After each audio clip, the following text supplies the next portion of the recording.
Planshetlarimiz yangi bo'ldi mana. Aktyor bo'lasiz, ham psixolog bo'lasiz, ham sportsmen bo'lasiz. Biz intervyular o'z kasbimizni yaxshi ko'ramiz. Boshlaganim bunday 26 yil bo'lib qoldi. Aholi ijtimoiy-iqtisodiy holati bo'yicha o'rganish uchun Bu sohada qatnashganim uchun bir martalik mukofot qo'llandim. Nechta odam shu teplitsev bilan band? Butun oilamiz bilan bandmiz. Katta itlar bor, aytgandek shu quvalash, qachish, shunday narsalar bor. Uy xo'jaligimizda nechta faoliyat bor.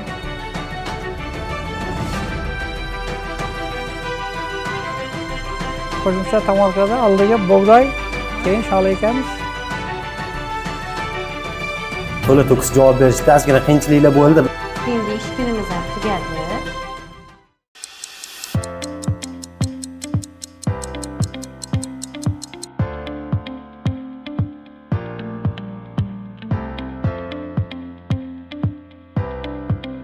Assalomu alaykum. Yaxshi keldingizlarmi? Yaxshi dam olib keldingizlarmi? Assalomu alaykum. Assalomu alaykum. Charchamasdan yaxshi keldinglarmi yigitlar? Ishlarni boshlab yubordinglarmi? Kech qolmadimmi? Yo'q, Rahmat.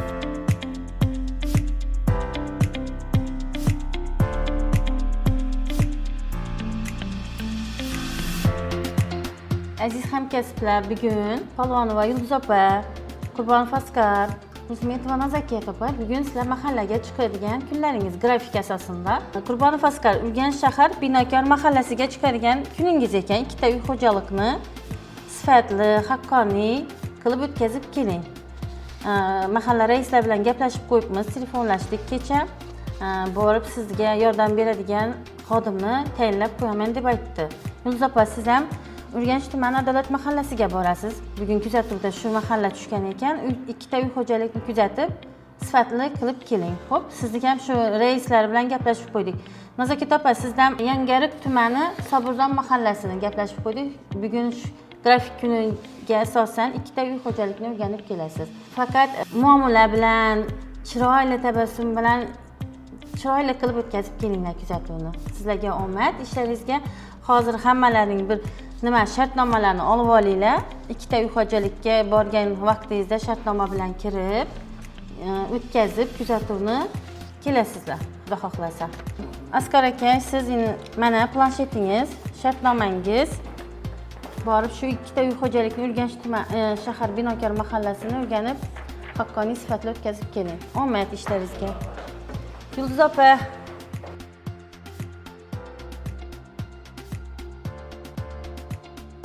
Shuhrat aka, Nabay. sizga ham o'zingizni planshetingiz, keyin zaryadkalari bor. Programma Programma ishlayapti. Yangiyo'l tumani Mirishkorda xo'jalik kuzatuv o'tkazasiz. Shoshmasdan o'sha hamma savollarni o'tkazib, bu xo'jaligiga 100% bir nima deydi, tushuntirishlarni olib borib, o'z to'liq ma'lumot olishga harakat qilasiz. Hammadan yaxshi bo'ldi, planshetlarimiz yangi bo'ldi mana. Hech qanaqa muammosi juda ham zo'r ishlayapti. Ayniqsa respondentlar oldida xijolat bo'lib, qotib qolib, boshqa bunaqa holatlar bo'layotgani yo'q.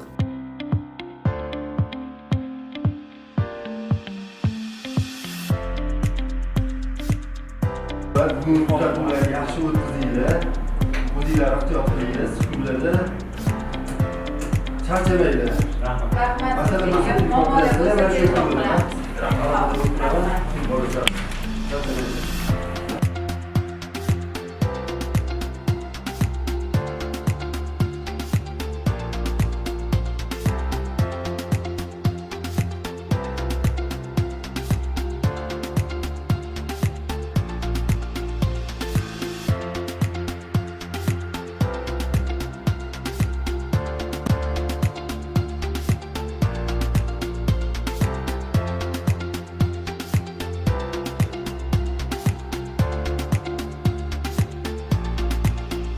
Men statistika tizimiga 2010-yili ishga kelganman.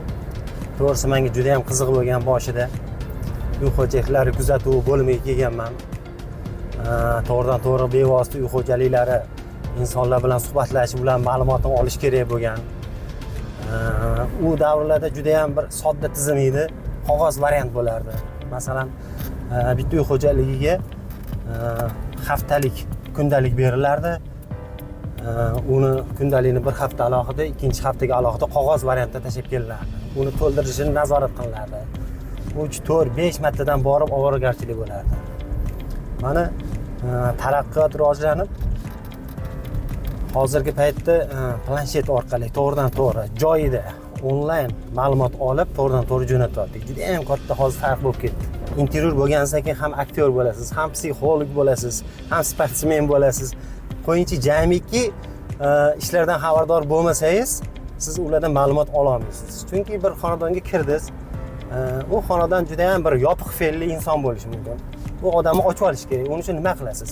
Uni o'zini sohasiga taalluqli bo'lgan gaplardan gapirasiz. Dehqon bo'lsa, ekinlaringiz necha kunda pishadi, qanaqa hosil beryapti deb sal uning ichiga kirib olib turib, keyin sekin asosiy jarayonga o'tib ketiladi. Baribir ham biz intervyular o'z kasbimizni yaxshi ko'ramiz. Qancha qiyinchiliklar, qiyin vaziyatlarga, kulgili holatlarga tushib qolsak ham o'zimizni kasbimizni sevib qiziqishimiz bor. Yaxshi ko'ramiz intervyuchiligimizni. Assalomu alaykum. Rais bo'y yaxshimisiz? Mahallalar tinchmi? Charchamasdan. Rahmat. Hamdasi mahalla tinchmi? Bugun kuzatuvimiz bo'yicha shu ikkita xonadan kirishimiz kerak edi. Xabaringiz bor?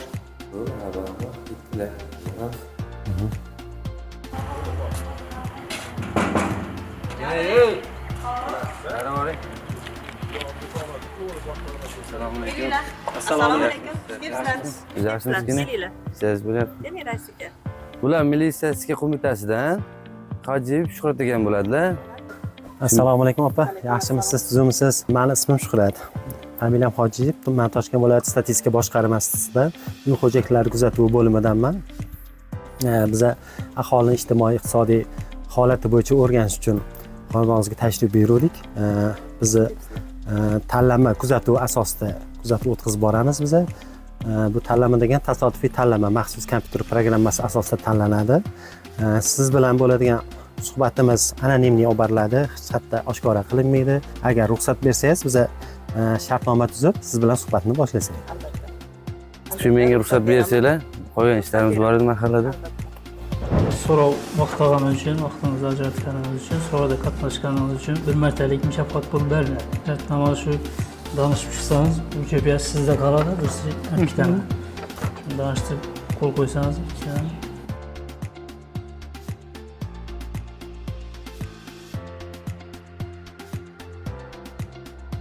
Hozir bu xonadoningizda o'zingizni qo'shganda necha odam yashaydi? Xonadonimizda 7 kishi istiqomat qilamiz. 7 kishi. Uy xo'jaligida 16 yoshgacha bo'lganlar nechasi? 2ta. 2ta. Uy xo'jaligida necha kishi nafaqa oladi, nafaqa pensioner? Nafaqada faqat men. O'zingiz, Oilada daromad keltiruvchi necha odam o'zi? Pensioner men, 2ta o'g'lim ishlaydi. Boshqa daromadlar bormi tadbirkorchilar? Yo'q, hech qanday. Uy xo'jaligingizda mustaqil ravishda band bo'lgan oila a'zolaringiz bormi? Band deganingizni nimani tushunish mumkin? Mana teplitsa qilamiz deyapsiz. Nechta odam shu teplitsa bilan band? Butun oilamiz bilan band biza. Tirikchiligimiz shu, yomon emas. Masalan, uy xo'jaligingizda 7 kun davomida guruch mahsulotlarini necha kilogramm iste'mol qilasizlar? Guruchchimi? Endi o'zbek 7 kun ichida. Oshni ko'p yeymiz. Endi ayolim bilsa kerak, osh yeymiz, har haftada 2 marta osh qilib. Mastava qilib ichamiz. O'rtacha olganda necha kilogramm iste'mol qilinadi bo'lish? O'rtacha olganda 5-6 kilo iste'mol qilsak kerak. Bir haftada? Bir haftada. 5 kilogramm. O mahsulotlarni sotib olgansiz, guruch mahsulotini? Sotib olamiz. Sizning uy xo'jaligingiz bir hafta davomida qancha miqdorda kartoshka mahsuloti iste'mol qilasizlar? Endi biza kelolab olmaymiz, qoplab olamizda. Endi ayolim qancha ishlatadi uni o'rtacha 10 kilodan ko'p ketib qolsa kerak. Sotib olasiz mahsulotlarni. Sizning uy xo'jaligingiz 7 kun davomida qaysi turdagi go'sht mahsulotlarini iste'mol qilasizlar? Biz asosan mol go'shti iste'mol qilamiz. Bir haftada necha kilogramm? Bir haftada 2 kilo olaman. 2 kilogramm sotib olasiz. Shuni ayolim yetkazib amallab. Yana qanaqa turdagi go'sht mahsulotlari iste'mol qilasiz? Net qo'y go'shti yeb turamiz. Tovuqimiz ko'p. Yeyimiz kelsa so'yib yeyveramiz. O'z xo'jaligingizdan. Uyimda bor o'zimda. Mevalardan olma mahsulotlarini qancha kilogrammda iste'mol qildingiz 7 kun davomida? Olmani mana nevaralarimga bozorga chiqsam 2 kilo 3 kilo olib kelaman. 3 kilo bir haftada sotib olasiz. Sotib olamiz. Pomidor bodring o'zimizdan chiqadi. Uy xo'jaligidan. Uy xo'jaligidan chiqadi. Bodring bir haftada necha kilogramm iste'mol qilasizlar uy xo'jaligidan? Endi o'zimizni огород uni kilolamaymiz-da biz. Bolalarimiz yeguncha, to'yguncha yeydi uni. Taxminan ayting, masalan. Taxminan bir kunda 2 kiloni ham yeb qo'yamiz. O'z xo'jaligingizdan chiqqan. Pomidor qancha iste'mol qilasiz? Pomidor ham shunaqa. Hech tortib ko'rmaganmiz, o'zimizdan yeymiz. O'z xo'jaligingizdan chiqadigan mahsulotlar. Sut. Qancha iste'mol? Ikkita sigirimiz bor. Sut qatig'imiz serap. Oshib qolganini sotamiz. Iste'molga 7 kun davomida qancha sut iste'mol qilasiz? Oila a'zolaringiz bilan birgalikda. Kuniga 15 litr sutimiz bor. Shundan o'zimizga 10 litrini sotamiz, qolganini olib qolamiz. 5 litrini. Amaki, uy xo'jaligingizda qancha tomorqa ekadigan yer maydoningiz mavjud? Yer maydoni 10 sotik, qolgani manbali uy bo'lsa kerak, shunaqa uy. 10 sotik foydalanadigan Yo'q. sotingiz. Nima mahsulotlar ekasiz tomorqaga? Faqat zelin. Ko'katlar. Ko'katlar hamma turidan bor. Xarajatlaringiz qancha bo'lgan yer maydoniga? Urug'lar, shunaqa Urug'larni hammasini sotib olamiz. Lekin taxminan sommasini ayting, shuni. Qancha masalan, sarfladingiz? bitta salatni 100 grammini 100 mingga olganman men. Qizil salatnikini 100 grammini. Undan bilasiz, bu 10 sotikka yetadi o'sha bitta 100 grammi. Demak, siz 100 mingga olgansiz, 10 sotuq maydoningizga yetadi. Demak, xarajatingiz 100 ming. Endi daromadlaringiz qancha bo'lyapti bundan? Voy, daromadda qilsa. Daromadlaringizni ham aytingda o'sha. Yo'q, daromad yomon emas. Xudoga shukr, mana ikkita mashinamiz bor, oilamiz tinch, bola chaqam tinch. Daromad yomon emas, endi uni hisoblamaymiz biz. Oshib qolgani uchun yeb ichib yuribmiz-da. O'rtacha daromadlaringizni ayting. Men bir yilda $7,000 topdim. Xo'p. Ajratgan vaqt uchun katta rahmat. Rahmat. Salomat Sizlarga ham bo'ling. rahmat, xush Ishlarda kelibsizlar. muvaffaqiyat. Rahmat, sog' Salomat bo'linglar. bo'ling. Xo'p, yaxshi boringlar, sog' bo'linglar, tinch bo'linglar.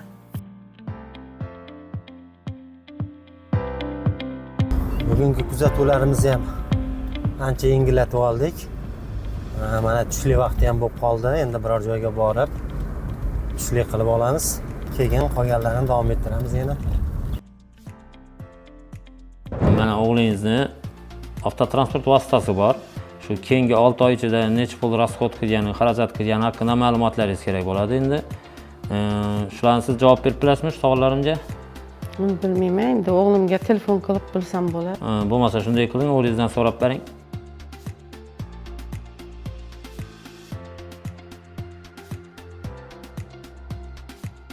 O'g'lim, yaxshimisan? O'g'lim statistika boshqarmasidan odamlar kelgan ekan. Shular 6 oy ichida mashinanga qancha gaz ketganini so'rab turibdilar. Rasxod qilganlar. Xarajatlar to'g'risida. Shular to'g'risida ma'lumot bersang.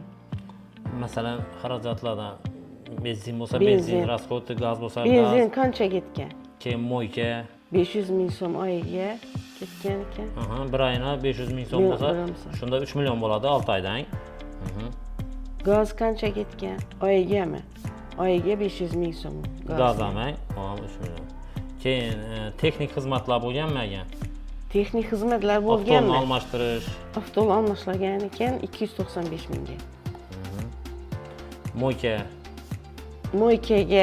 Mo'ykaga olib borgan to'g'risida. Keyingi 6 oy haqqında. Keyingi 6 oy to'g'risida. 300 ming so'm qilganman. 300 ming so'm. Avtoturargoh yerlarga, masalan, stansiya, bozorga borganda shu narsalardan rasxod Yo'q, ularga borman. Bu narsa bo'lmadi. Bo'ldi, tushunmovchilik bo'lsa yana telefon. Sartalash xizmatlarini so'rab bering. Sartalash xizmatlari qancha ketgan? Keyingi 6 oy ichida. 6 oy ichida. 6 oy 350 ming so'm ketadi. Bo'ldi. Bo'lsa katta rahmat. Otaxon, shu endi shu uy xo'jaligingizda daromadlardan tashqari yana qo'shimcha daromadlaringiz haqida gaplashib olaylik. Mayli. Masalan, mana bu tomorkangizda ko'ryapman, shu tomorkangizda meva, sabzavot ekinlari bor ekan. Hammasini iste'mol qilasizmi yo iste'moldan tashqarisini sotib ham foydalanasizmi? Endi buni shu asosiy ziyodini sotiladi. Sotiladi. O'zimizga yetarlisi olinadi, tuzlanadi, boshqa qiladi. Mana meva mahsulotlari, poliz mahsulotlari hammasi yetarli. Kartoshkangiz ham bormi? Bor, kartoshka ham bor ana. Kartoshkamiz ham ekibsiz. xudo xolasa tez pishadi. Pomidorlar ekilgan mana o'zi tayyor hisobi. Yana qo'shimcha daromadingiz ham, qo'shimcha tomorkangiz ham bormi? Bu Qo'shimcha yerdan tomorka tashqari? bor. Qo'shimcha tomorkada oldiga bug'doy, keyin shola ekamiz. Bizga Undan ham daromad olib turibsiz. daromad bor. Dehqonchilikdan tashqari yana chorvachilik shug'ullanasizmi chorvachilikda? Chorvachilik mol, Uyda mol, mollarimiz bor. sigir bormi? Sigir bor, Sutni sotib olmaysiz shundan. ho'kiz bor, Aha. Uydan Qimazim bor, uchtasi bor. Qatiqlar uydan. sut qatiq o'zimizda. O'zimizda U emas. sutdan ham shu masalan o'zingizdan ortgan sutlarni, sut mahsulotlarini sotasizmi? Endi yoz oyida ortmaydi-ku. O'zingizdan ortmaydimi? Masalan, sut mahsulotlaridan nimalarni iste'mol qilasizlar? Tvorog, qatiq qilasizmi? Ertalab sut. Xo'jaliqdan? Ertalab sut, qatiq, ayron hammasi o'zimizda. Uy xo'jaligingizda nechta холодильник bor? Ikkita. Gaz plita, Bitta. kir yuvish mashinasi, Bir. mikroto'lqinli pechkangiz, Bir. planshet necha? Necha? Bir. Smartfon, telefon qanchasi bor? Har 4 bor. Televizoringiz necha? Qancha? Bir kichkina, bir kattasi. Ikkita. Yengil mashinangiz necha? Bir. Bitta. Endi Bahor aka, siz bilan bo'lgan so'rovnomamiz tugadi. Hamma savollarimizga to'liq javob oldik. Sizga katta rahmat. Qimmatli vaqtingizni bizlarga ajratganingiz uchun sizga katta rahmat. Salomat bo'ling.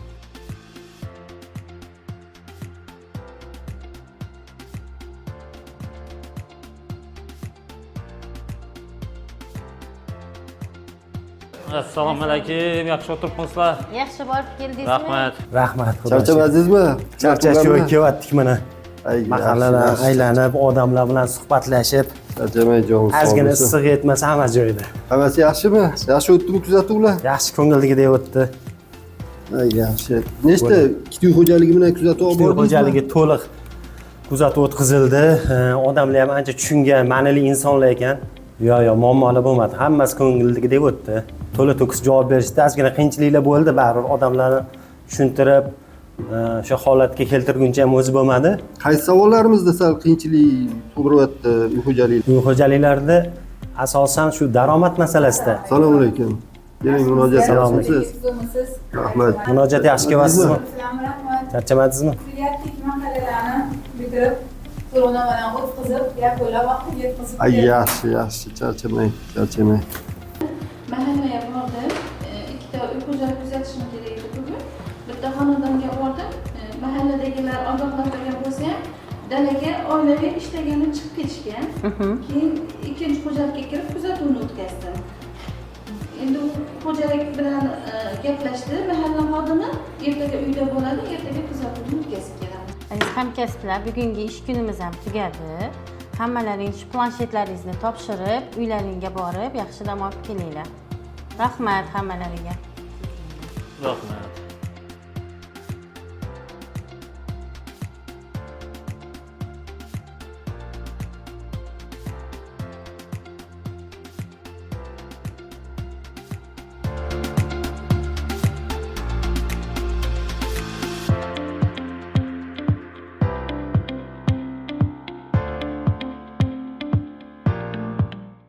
Shonazar aka, bugungi kuzatuv jarayonlarida qanday qiyinchiliklar, qanday muammoli holatlar bo'ldi?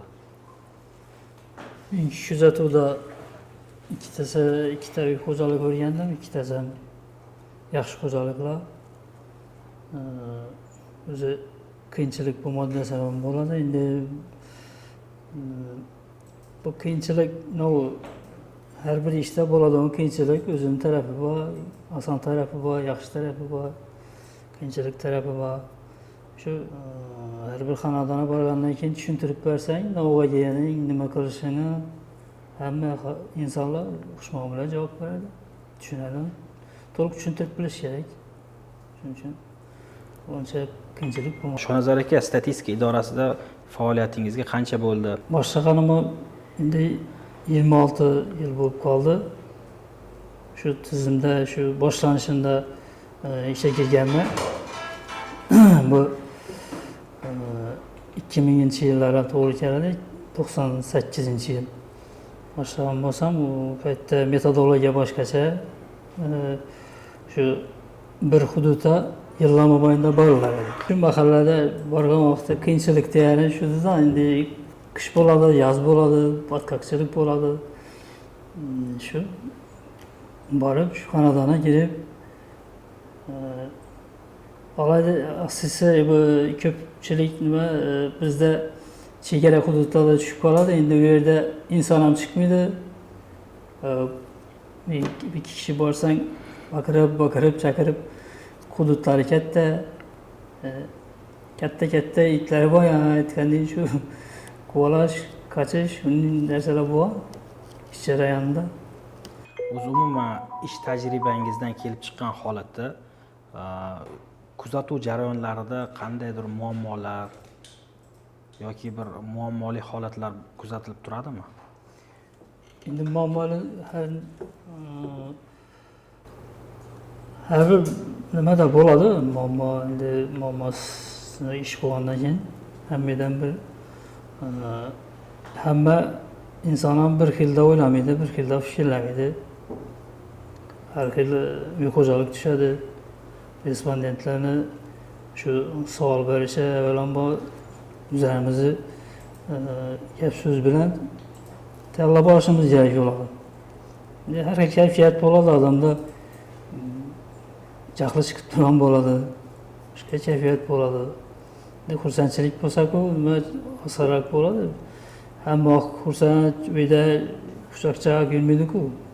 Shuning uchun avvalambor shu nima deydi, psixologik ozgina nima qilamiz-da, suhbatlashib, keyin ish jarayonini boshlaymiz. Qanday maslahatlar, tavsiyalar bergan bo'lardingiz? O'zini ishini sidqidildan bajarib, yaxshi yondashsa, asosan qilayotgan ishini novligini, mazmunini yetib borsa, shu sabr, eng asosiysi sabr taqa. Eng avvalo o'zini ruhiyatini moslashtirib olish kerak. Keyin qolaversa shu borgan uy xo'jaligi bo'ladimi, qiladimi, ishi bo'ladimi, biri bilan muomala qiladimi, o'zini psixologiyasidan suyanib boraveradi. Borgan sari tajriba oshib boraveradi. Endi o'zi birdan bo'lmaydi baribir. Ishlash jarayonida har xil vaziyatlarga duch keladi, qiyinchilik ko'radi. Undan keyin asta-asta shu psixologiya o'zini nima yetuk psixologlar ham tan berib turadi hozirgi respublikamizdagi boshqa interyorlarga ham qanday bir tavsiyalar, takliflar bergan bo'lardingiz? Interyor qanday bo'lishi kerak o'zi? Interyor qiziquvchan, bilimli, aql, psixologik jihatdan ham aytib o'tdim-ku, o'zi tayyor holda bo'lishi kerak. Iloji boricha shu ko'p muloqot qilish jarayonlarini ko'rib, o'zi ishida emas, boshqa sohalardan bir ko'rib o'rganib olsa, muloqotga kirishish oson bo'ladi. Shu ish jarayonida yengil bo'lishi uchun ko'proq kuzatuvchanlik ham nima deydi, bir sezuvchanlikni oshirish harakatini qilish kerak-da. O'y fikrlari shu tezroq ilg'ab oladigan nimani qilishi kerak. Butun bo'lib turgan voqealardan, har bir jarayondan xabardor bo'lishi kerak. Yangiliklardan tez o'zini ma'lumot o'zini olib borishi kerak. Shuni ma'lumotni ish jarayonida o'zini tatbiq etishi kerak-da. Endi ko'p yillarda bizning sohamizda nima bo'lmagan taqdirdan shunday savollar berib qoladilar. Shuni nima qilsak bo'ladi? Bu bizning sohamiz emas desang, xafa bo'lib qolishi mumkin. Aslan yo'qligi bilan tushuntirib, shuni nima qilsangiz, endi to'liq mutaxassisga uchrashishni keyin ta'kidlab o'tamiz. Baribir endi dab turishdan meni ishimni saqama kelmaydi desangiz xafa bo'lib qolishi mumkinda. Endi so'raydilar baribir uy xo'jaligi hisobida shu har kimda bir mushkulot bo'lishi mumkin. Shu o'zini yengil tomonini so'rab qoladida.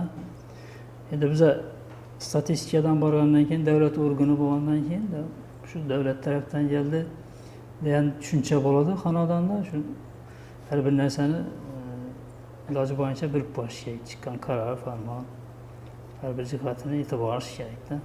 Bu turgan jarayonni. Statistika idorasida ishlab nimaga erishdim deya olasiz? Statistikada